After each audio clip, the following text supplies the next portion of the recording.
வணக்கம். இன்றைக்கி பாதுஷாக்கு 2 கப் அளவுக்கு மைதா எடுத்துக்குவோம். இதுக்கு கூடவே 1 table spoon baking powder, 1 table spoon baking soda, ஒரு அரை டேபிள் ஸ்பூன் அளவுக்கு உப்பு சேர்த்து நல்லா மிக்ஸ் பண்ணிக்குவோம்.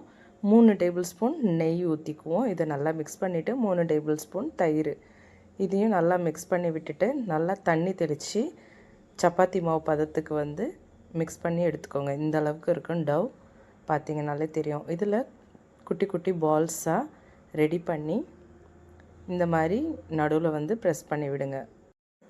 இப்போது சுகர் சிரப்புக்கு 1 கப் அளவுக்கு சீனி, ஒரு அரை கப் அளவுக்கு தண்ணி சேர்த்து 4 ஏலக்காவை இடித்து சேர்த்துக்குவோம்.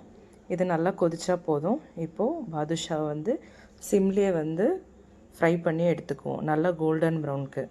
இதை சுகர் சிரப்பில் டிப் பண்ணி ஒரு 5 to 6 மினிட்ல எடுத்திங்கன்னா நம்ம பாதுஷா ரெடி.